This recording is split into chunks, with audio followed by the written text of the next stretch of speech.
that has become such a core part of his identity, is the victimhood. So let's talk a little bit about his self-victimhood, the victimhood of his children, because they're also involved in this lawsuit. Let's start with this post from Donald Trump. It says, people are starting to see what a great company I built through the trial started by there we go, racist Attorney General of New York State. I don't know what that nickname is about, but I'm sure that it's rooted in racism. He calls her Peekaboo James.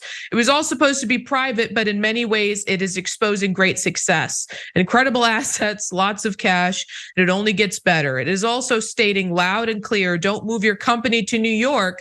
And if you are already here, move out fast. Too much, although Donald Trump might be forced to move all of his companies out of New York very, very soon. And if you are already here, move out fast. Too much work and heartache dealing with the radical left, Democrats, Marxists, and fascists, something that a lot of people would describe Donald Trump as. Good day at trial today, as the judge will be honoring the appellate court's unanimous decision on the statute of limitations. This reduces the case by approximately 80%. See you in court on Tuesday morning. Now, Trump isn't, as I mentioned, the only one involved in this case. His two adult sons, I almost called them large adult sons, are also included in this case. And so they also did something that they learned from their daddy, go on TV and cry, cry, cry. Here's Eric Trump on Hannity. Mar-a-Lago is one of the most valuable properties anywhere in the world, worth well over $1 billion. Look at the portfolio of properties, they're incredible. And there's no one that's done more for the New York City skyline than Donald Trump. We hire literally and employ thousands and thousands of workers, but those details don't matter to these monsters. I think a majority of New Yorkers would disagree with you, Eric. I think that there are other people who have done significantly more for the New York skyline. And I think a lot of those didn't have the audacity to put their names in giant letters on the buildings that they had constructed. So that was one defense, but no one goes on the air near tears to defend Donald Trump more than one Lindsey Graham. It's a systematic effort to destroy Donald Trump as a political person. His crime was he was a good conservative president. I've never seen hatred toward a political figure like I see against President Trump. The left will do anything to ruin his life, to keep him from being president again. And we're not going to let New York get away with this. If you think Mar-a-Lago's worth 18, how do you stop a judge? He wins the primary. He gets to be president again. This judge is a joke. Senator Turner, I think that Lindsey Graham specifically shilling for Trump in the media is such a good case study on how the Trump brand, as it were, has captured the Republican Party. Because Lindsey Graham, all of his faults, was someone who initially opposed Donald Trump's candidacy and was attempting to raise the alarm, I guess, for a period of time about what he would do to the party.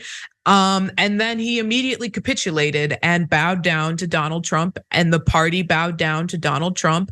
And now they have to face the monster that they created. They have to pretend that a perfectly legitimate legal trial is somehow an attack on democracy. They have to pretend that actual attacks on democracy are not that, and that it was just trying to fight for fairness in our elections. And it's so funny that they have to reckon with this monster that they created, and it's pathetic.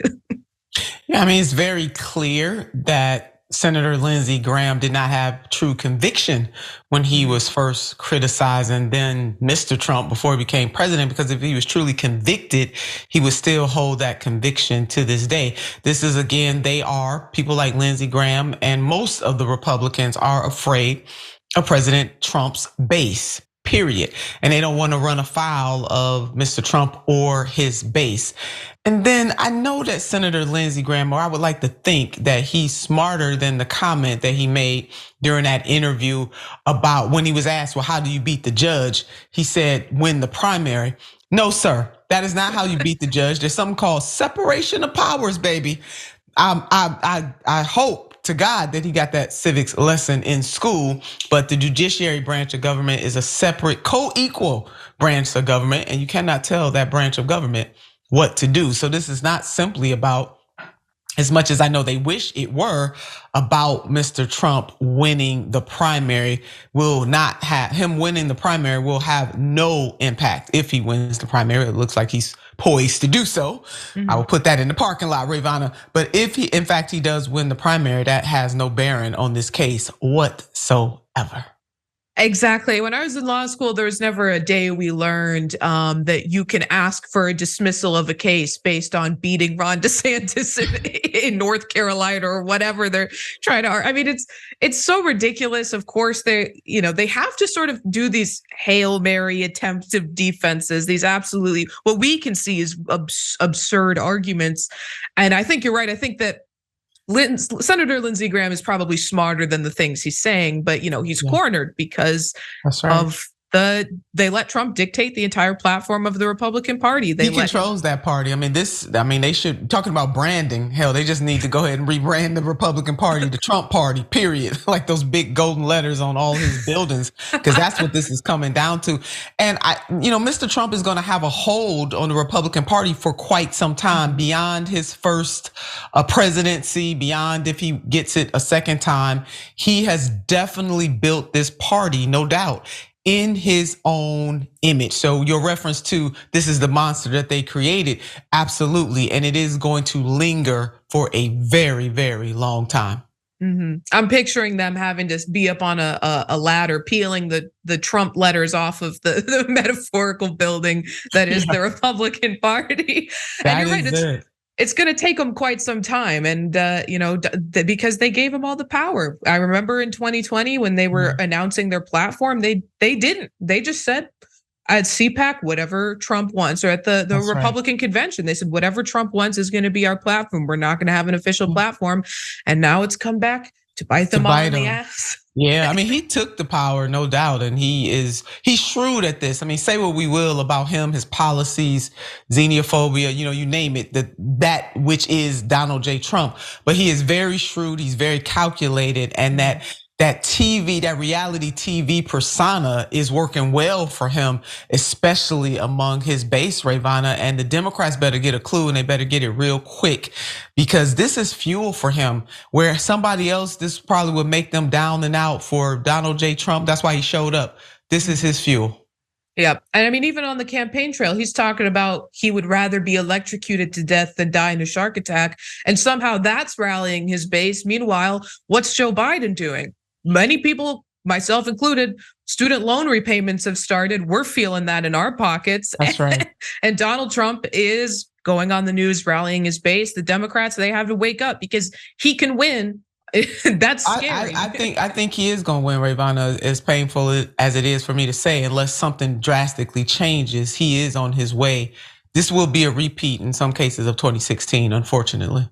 Yeah, that's my prediction. I don't want it to be so, though. I'm gonna put that out there.